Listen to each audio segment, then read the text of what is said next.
Sanskrit and the translation for 26, 27, 28. And then I guess we can try chanting 29 together. I will have to end this class a little earlier because I have a presentation online with the devotees in India, and so time difference, etc. All right, let's try this. Kuranga Kurara Kusumba Vaikanka Trikuta Sisira Polanga Rachaka Nishada Srinivasa Kapila Sanka Vaidurya Jarudi Hangsa Rishaba Naga Kalanjara Narada Tayo. All of those words, by the way, they all have a dash between them. So it's like in Sanskrit, and you can see in the in the Devanagari, what I just said is one. There's no break between it. It's just like one line of whoa. Then we get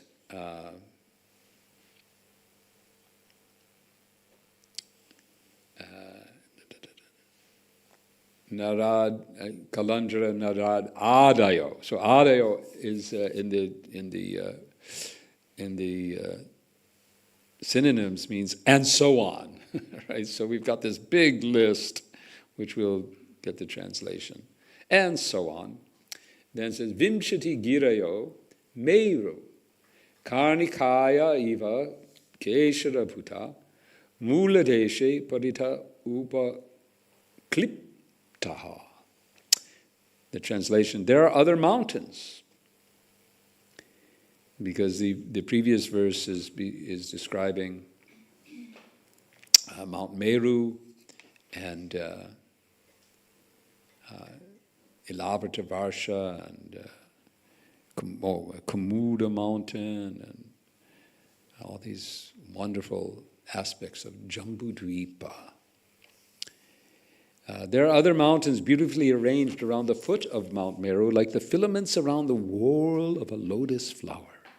Their names are Kuranga, Kurara, Kusumba, Vaikanka, Trikuta, Sisira, Patanga, Ruchaka, Nishada, Nisinivasa, Kapila, Shanka, Vaidurya, Jaruri, Hangsa, Rishaba, Naga, Kalandra, and Narada.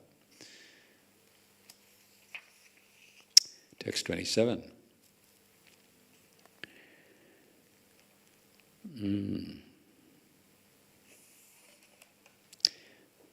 Jatara Devakuto Mirum Purvena Ashtad Hashayojana Sahasram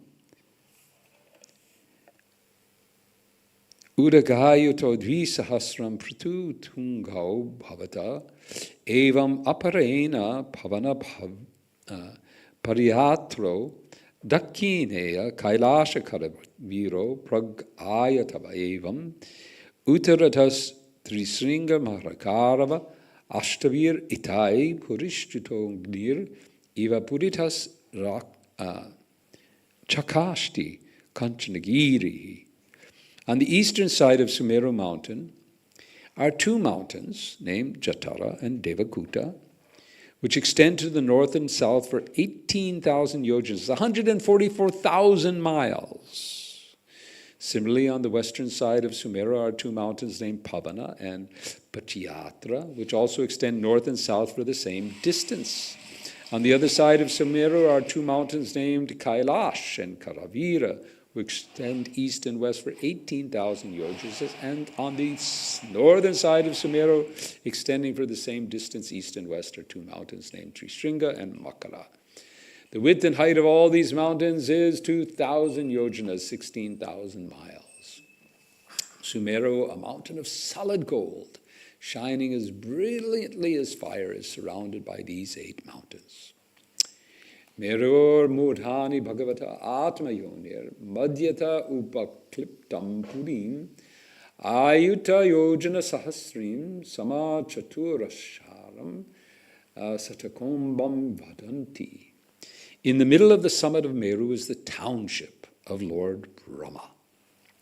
Each of its 4 sides is calculated to extend for 10 million yojanas, 80 million miles. It is made entirely of gold, and therefore learned scholars and sages call it Shatakambi. And now text 29. Should we try to chant this together, or should we just do it? I don't know. Do you have it on a board or something? No. On your devices. Well, who has a device here? You have a device. So you can chant it. I'll chant it once. It's a little easier. But again, this is in prose. We're going to just do this. Tam anuparito lokapalanam.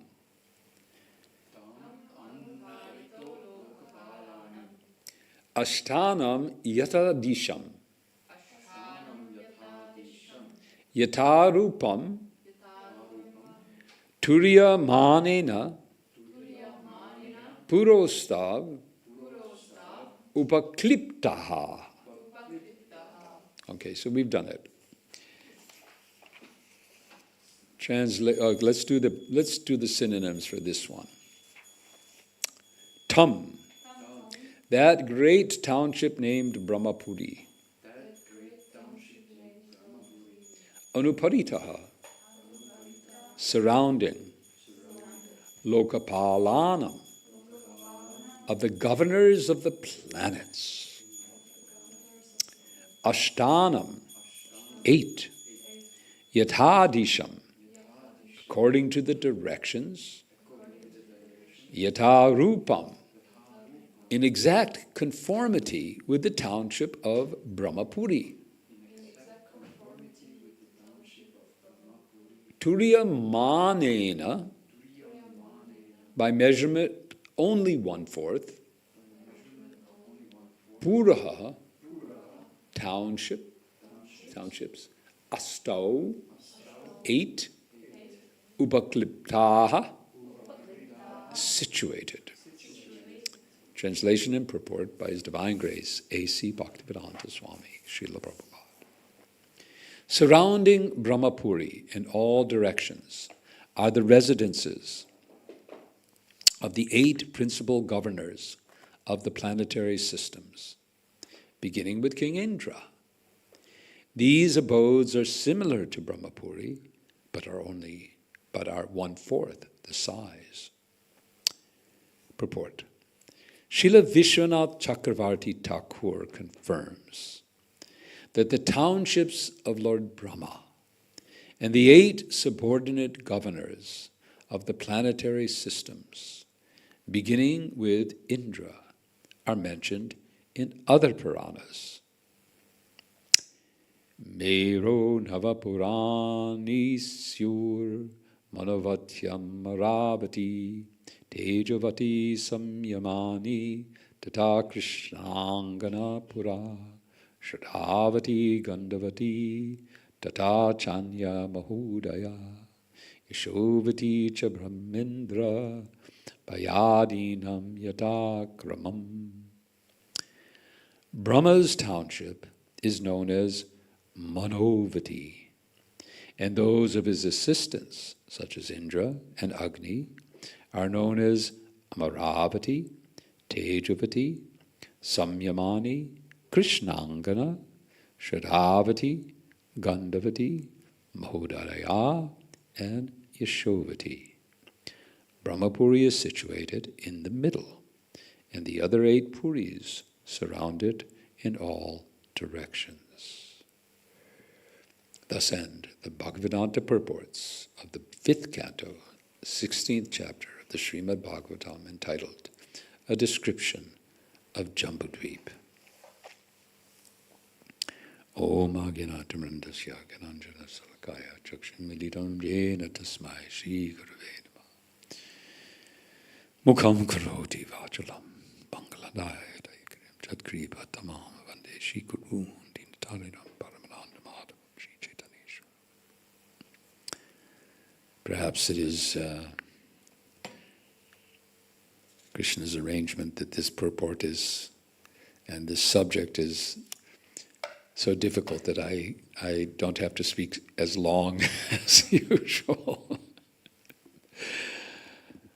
The cosmology of the Puranas. So difficult. Yesterday I had the good fortune of spending a little time with a new resident of Switzerland, Akandadi Prabhu.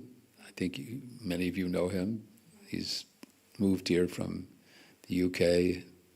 He told me about 3 years ago. He's one of the principal directors, I don't know how it's structured, of the group working on the exhibitions for the Temple of the Vedic Planetarium in Mayapur.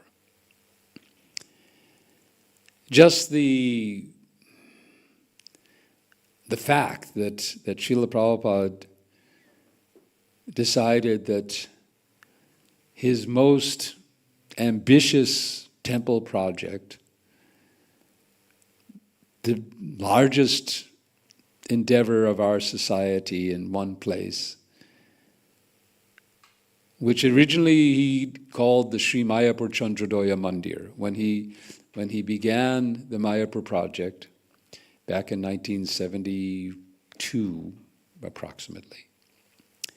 At that time, there was nothing. I mean, I came to Mayapur in 1976, and even then, well, my first visit was in 1975, and it was just fields. You saw the Yoga Pit temple in one place, and near the Ghat there was 3-4 more temples, but everything else in between was just all rice fields, with the Ganges flowing quite a more distance from where it is now. How many of you have been to Mayapur? Okay. All right. You have not yet gone.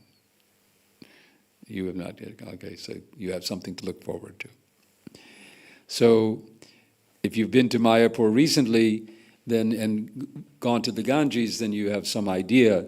So, if you just imagine that you're standing on the bank of the Ganga in Mayapur and you're looking over to the western bank, when I came to Mayapur first, the western bank was the eastern bank. So that's how far the Ganga has moved closer. It actually even came even closer at one point, and then started moving back, and then the government put in lots of rocks, and they did something, they cut a channel, because you know how rivers go like this, meandering, right? And that's what pushes them. So there was a big meander, the Ganga was coming down like this, and this is mirror image for you, came down and it was going like this. So naturally, and this over here is the Navadvip side, and here we are in Mayapur, so it's coming down and then it's going, has this kind of force going on. So the government cut a channel right through that, so that now that's an oxbow lake. It's not connected. And there's a number of these that are called Adi Ganga. They're the original Ganga that are around Mayapur. The islands of Mayapur, the Navadvip of Mayapur, are denoted by various bodies of water that were originally river tributaries to the Ganga and so on. And now, and Bhaktivinoda Thakur could understand, well, this is the Mandakini, this is the Alakananda, like that. But in any case, when we first acquired our land there in Mayapur, then Srila Prabhupada immediately began the process of what do we do? Now we have to establish our center. And you can go in and see the original drawings of a complex which consisted of four buildings. The Lotus building in Mayapur was the first of what were going to be 4 different buildings. And then on the site where now the temple is coming up would be the temple. And at this time, he began we will call it the Sri Mayapur Chandrodaya Mandir. The rising moon of Mayapur. And today is still, we are the Sri Mayapur Chandrodaya Mandir. But then, as he was in this 5th canto, he was translating this, and he became inspired. We need to establish the Puranic cosmology as being real. Now, when we read this, it's very easy to just look at it and say, well, this is mythology. This is imagination. It's some sort of imaginative or allegorical. And some of the Vedic acharyas, particularly Shankaracharya, does exactly that. He describes it's all allegorical. There's some meaning to it, and I didn't research to see just how what meaning he ascribes to all of these, but that they're not factual.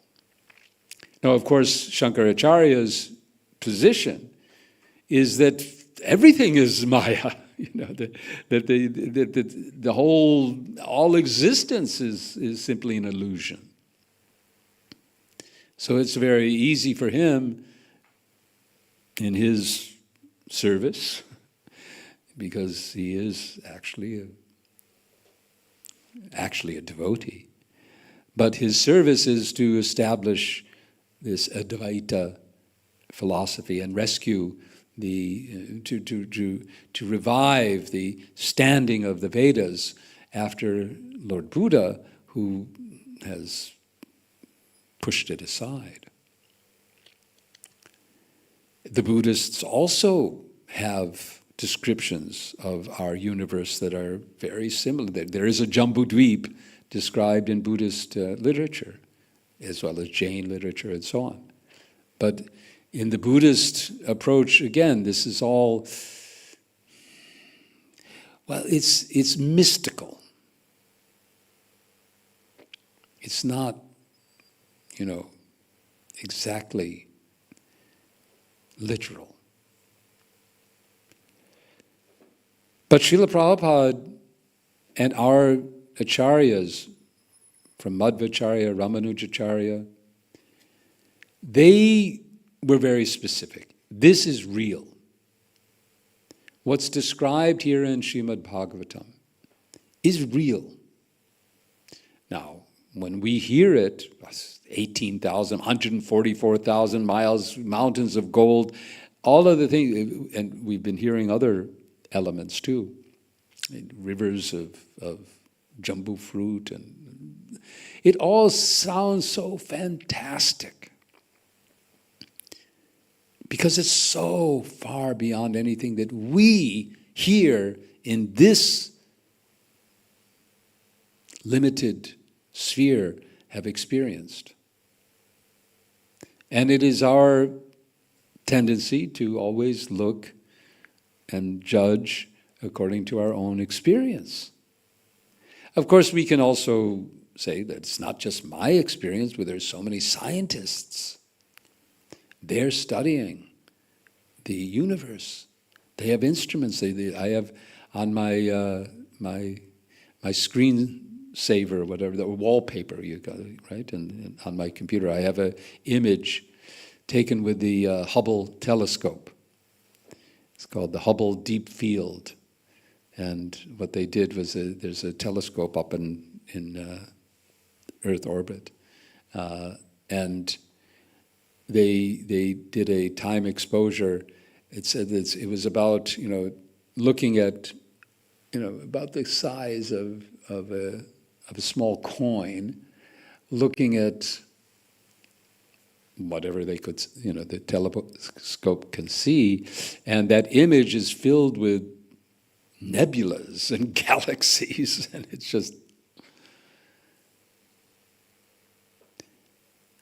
it's pretty far out. And it's not that just that the government telescopes only can see these things. I have a friend who's he's wealthy enough to afford it, and so his hobby is astrophotography, and he has $150,000 equipment and so on. He goes to places like New Mexico, and because nowadays here in Zurich and most parts of the world, when you look up into the sky, you hardly see anything. You see maybe a few stars, but go to some place where there's no cities, there's no light pollution, and you see this amazing firmament, this is called. So he goes there and takes pictures, and he's shown me pictures of these nebulas and so on that he can get with his own telescope. So it's not like these, you can't say, well, this is something, made up. These are real things that we see and we can perceive. But we don't perceive a mountain of gold. I was researching this, and there was a statement where Srila Prabhupada said something like, I have seen it.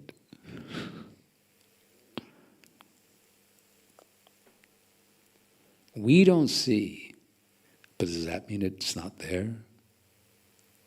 There's so many things we don't see. So many things we can't see with our limited senses. These descriptions of Jambudvip, yes, they appear fantastical based on our experience.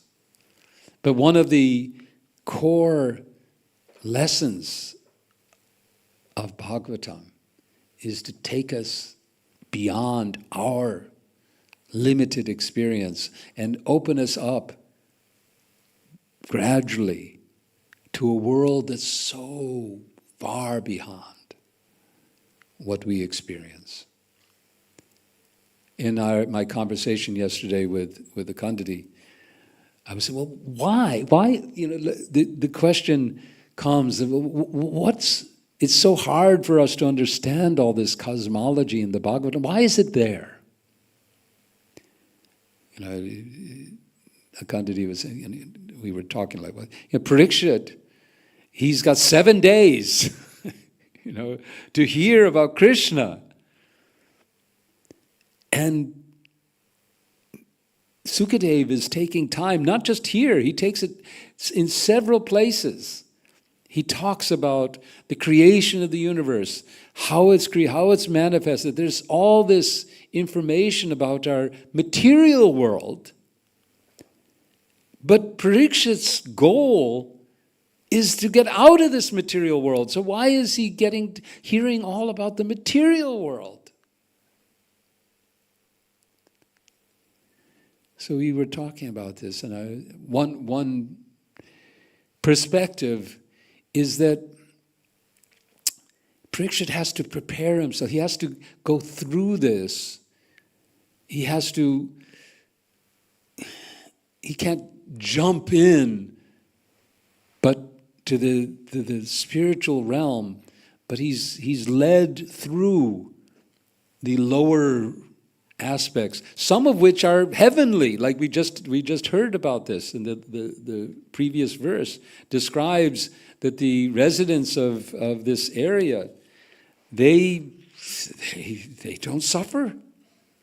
The residents of the material world who enjoy the products of these flowing rivers have no wrinkles on their bodies, no gray hair. They never feel fatigue, and perspiration does not give their bodies a bad odor. They're not afflicted by old age, disease, or untimely death. They do not suffer from chilly cold or scorching heat, nor do their bodies lose their luster. They all live very happily, without anxieties until death.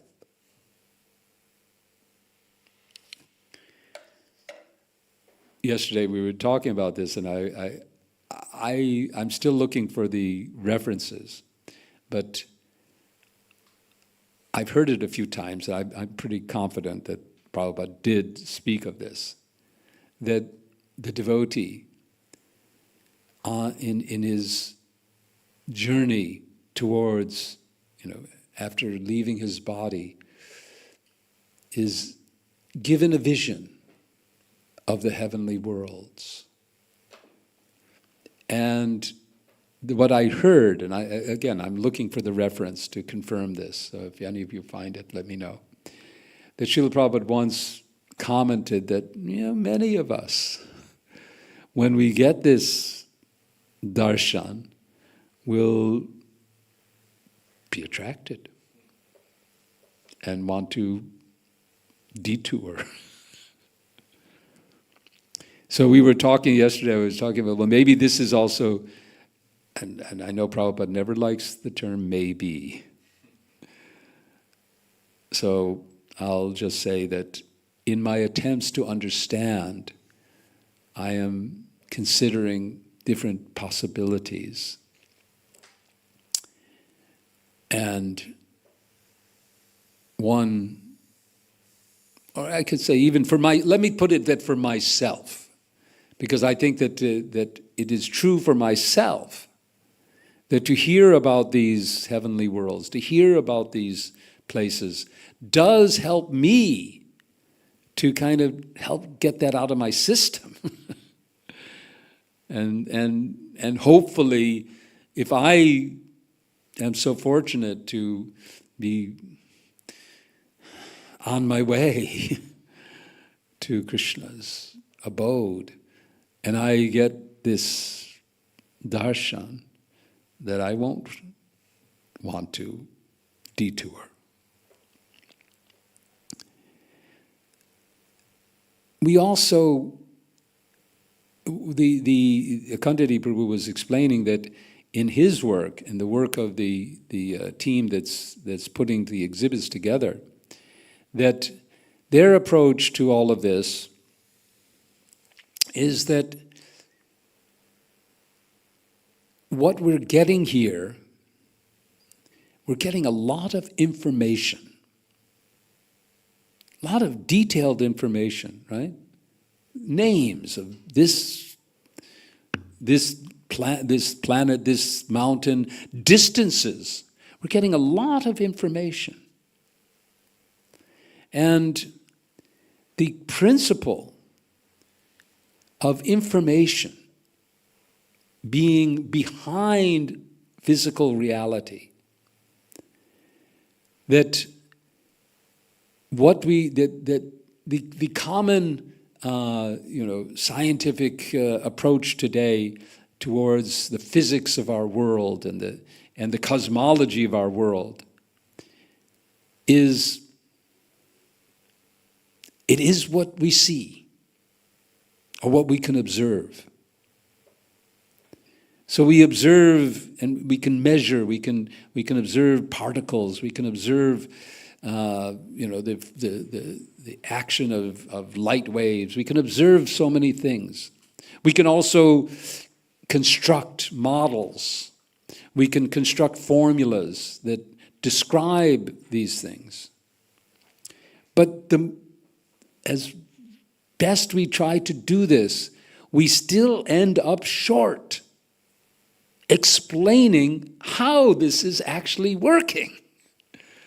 The singularity, for example, that is described in terms of how our universe comes to be from a singularity of just that expands very, very rapidly and then slowly and so on. when this is when the physicists, when they study all of this and they come up with their various models, they find that the conditions for what they're describing to take place are so precise. The smallest deviation means that instead of coming out, it just comes back. Something's missing here. And the Bhagavatam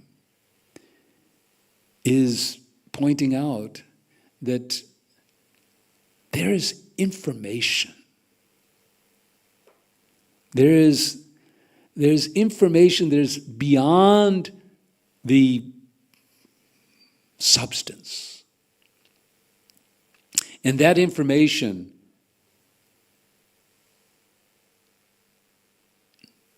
is the energy, that vidya, you could say, is the energy of Krishna. Krishna is supplying the blueprint. So here we get various aspects of that blueprint, things that we don't see. I mean, if you were an architect or an engineer and you came and you showed the plans for this building to a layman, and they'd, what is this? They no concept. So the structures that are being described here, they're internal. They're subtler. Like, in this building, there are diagrams, I'm sure somewhere probably, of how the electric wiring is going and how the reinforcement and etc. is done. So for our universe, there's also so many structures within so many levels of existence, which we only see what we're equipped to see. So Parikshit is given some information here in order that he can appreciate, so that we can appreciate where we are and who we are, the limits of our own sensual abilities. We can appreciate that the smallness of our existence, and at the same time thus appreciate the enormity of the mercy of Krishna, the enormity of his mercy for us, tiny, so tiny, incredibly tiny. Prabhupada once gave a nice story. Well, you probably have heard this story.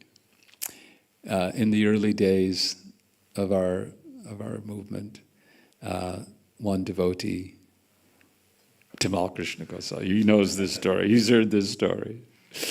He was, this was 1969 or something. He'd been a, devotee for a year, maybe, or a year and a half. And he had become the temple commander for at that time they were still at La Cienega Boulevard in Los Angeles. And I think Madhavisa Prabhu at the time, I believe he was the temple president, or maybe Dayananda was. I'm not sure. But anyway, there was several devotees who were all big time, controllers, they're managers, right? And so they weren't always agreeing with each other, and so there were some conflicts. And anyway, so it came to Prabhupada's attention, and Prabhupada called Tamal Krishna Maharaj in, and he began to, Prabhu at the time, and began to describe There's this great universe. And in this universe there's so many planets. And in one of those planets is this earthly planet. And in this planet, there's so many countries. And one of them is the United States. In the United States, there's this state of California. And in California, there's one prominent city, Los Angeles. And in Los Angeles, there is a street, La Cienega Boulevard.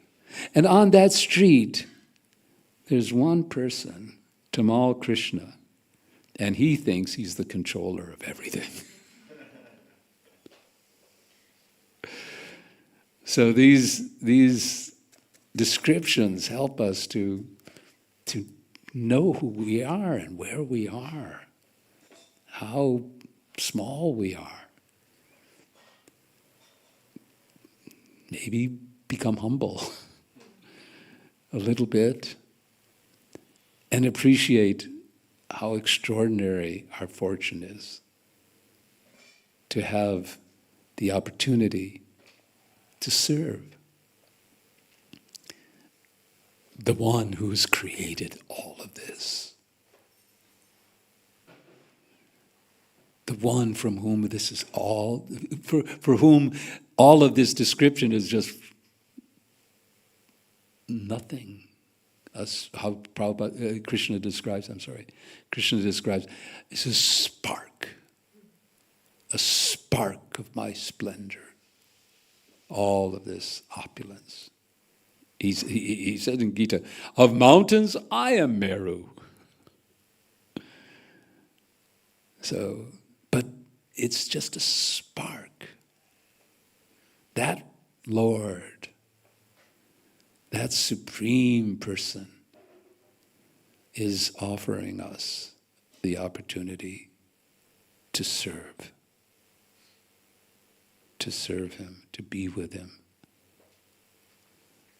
to be embraced by Him. Gopakumar, I think this picture on the wall, it may be of Gopakumar. He took this journey.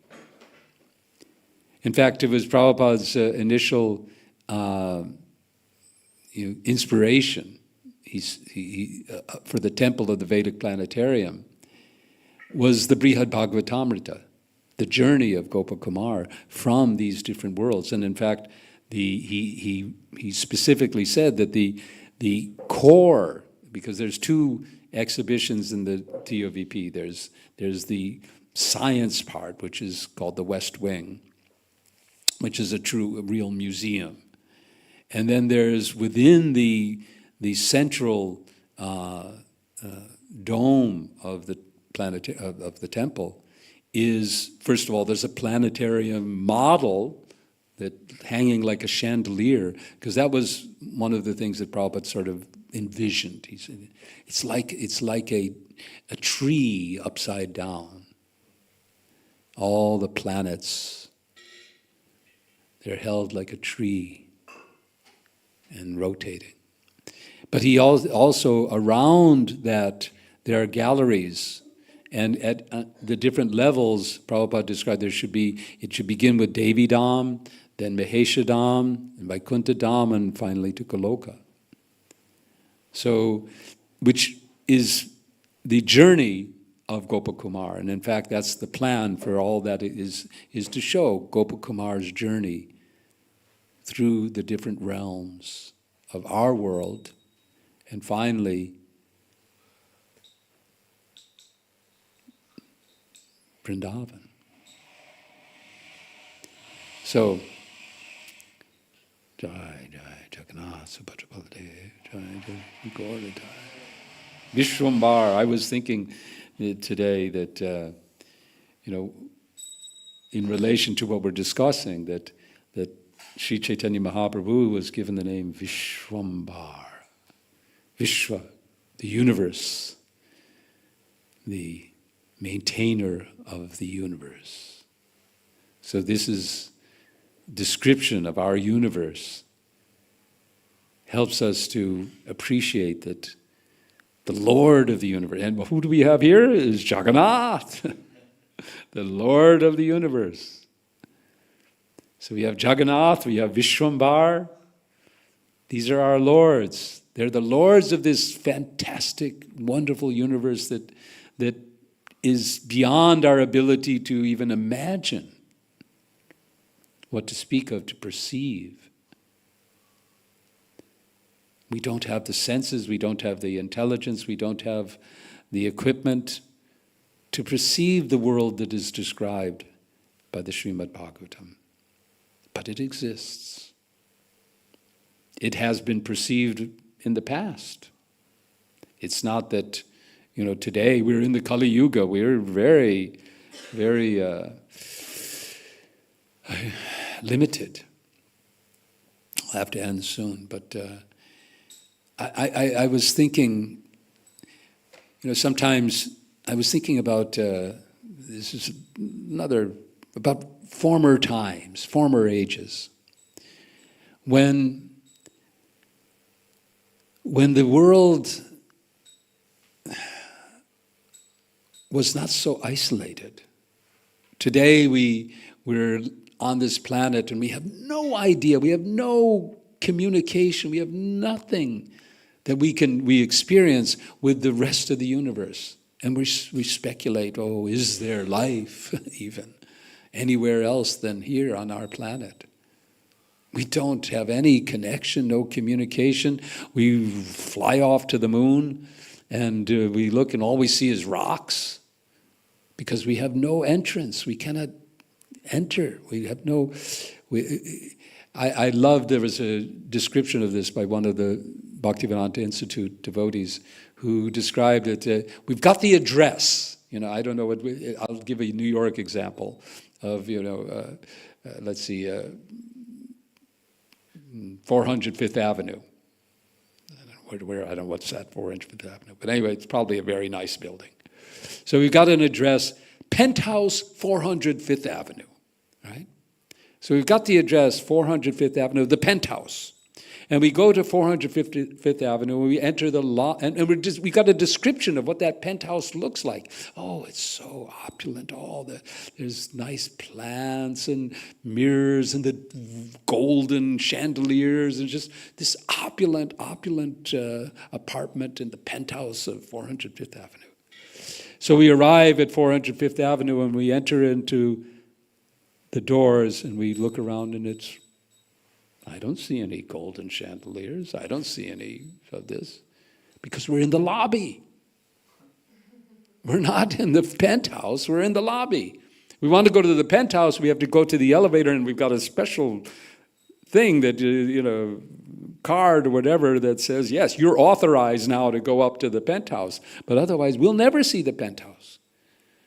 So we may fly to the object in the sky that we see as the moon, and land on there, but we don't have the qualification to see Chandraloka. So we see rocks, and that's all we can see. So we are so limited in what we can perceive. But it's not always been like that in this world. I was thinking about in the time of Mahabharata even. We find Kunti is visited by various devatas. I mean, the interaction between our planet and the universe was much more active. The devas would visit, would come. It wasn't so unusual. They still come. We can't see. Prabhupada saw. He once in London, he after the cure, he made some expression. I don't remember the whole story, but he was laughing or something was going on, and the devotees were curious. What was that? Oh, you didn't see? Narada Muni was here. Right? I think Brahma also came, and he had them make a seat for them, and they're still there in the Soho temple. There are some seats for Brahma and Narada. Because they, He saw. We didn't see. But I was thinking about that, when Pandu died, then Kunti and Madri wanted to follow him. They wanted to follow him by entering the fire. Now, for us today, thinking, I will enter the fire of my husband, that's like, whoa. Who could even imagine that? But they knew that this was a portal. It was a door, and he's going in it, and now he's going to a beautiful heavenly abode. Let me go with him, because they'd seen this. It was not just something they'd heard. They'd seen it. So we cannot see it, but we can hear about it through Srimad Bhagavatam, and thus we get some understanding of where we are, who we are, and some appreciation of how fortunate we are to have the opportunity to serve the Lord of the universe right here. I have to go for this. It's probably going to be late, it's the ICC meeting in Vrindavan. So I'm scheduled to speak about the 60th anniversary of ISKCON and the 50th anniversary of Srila Prabhupada's Tirubhav. I've been very graciously allowed to chair with Anutama Prabhu, co-chair with him, a global committee for this purpose, and my job is to kind of stimulate local, like Zurich and Switzerland and Europe and so on. Get going. Let's plan. Let's start planning now. Let's take advantage of these. These are, they're arbitrary in one sense, but still, it's like 60. All right, it's our diamond jubilee. So thank you very much. I don't have time. I should go up and do this, but I hope that I've been able to. I got through it at least, right? Thank you. Hare Krishna. And you can go on discussing. Maybe, Krishna Rupa, you can take over and talk about Jambudweep. Hare Krishna. Thank you. Srila Prabhupada ki jai. Hare Krishna. I'm supposed to give class tomorrow too, so we can continue this tomorrow. It's Grace Pancarathna. Hare Krishna.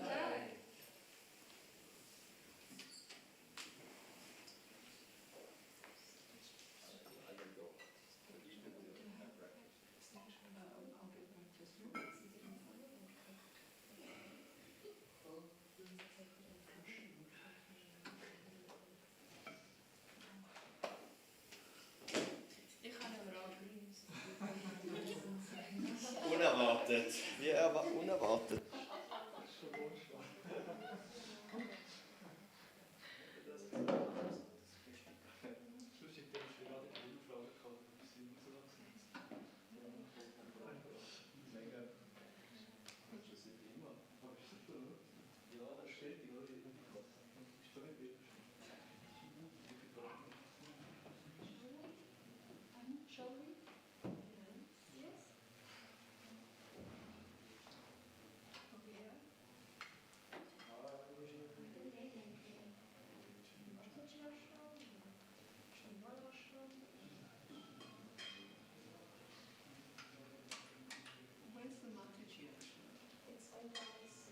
It's beside the kitchen. Okay.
good for 5 years old.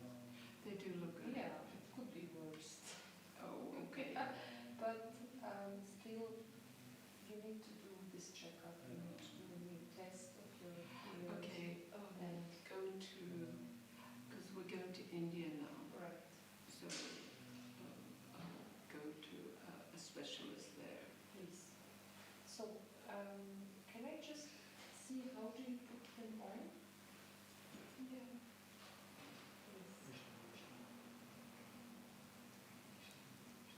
Right side?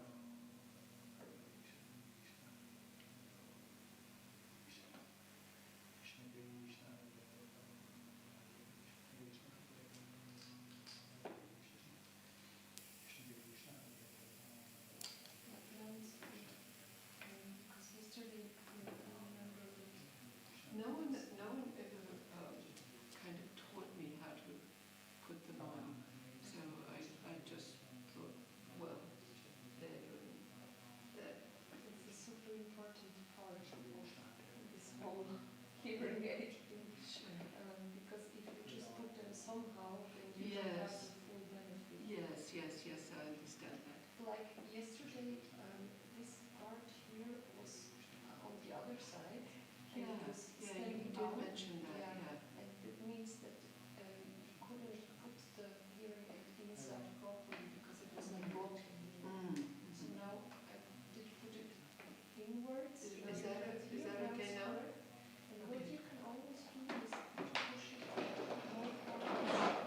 Yeah. By can I take your finger, please? Yeah. And let's go here, and maybe you can feel this plastic, this hard plastic part inside. Right here. This one. And this one is very important that you push it inside as far as possible. Okay. This is important. It won't hurt the ear. No. See, that's the thing. I haven't been pushing it in because I was thinking maybe, I don't know, my speculation.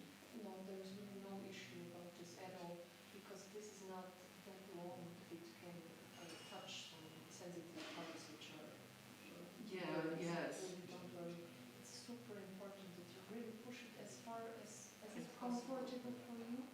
Okay. Because Okay. if it's only on the outside, then the sound has no chance to really enter and you get. Yes, I understand. Yes. So, can I see the left side?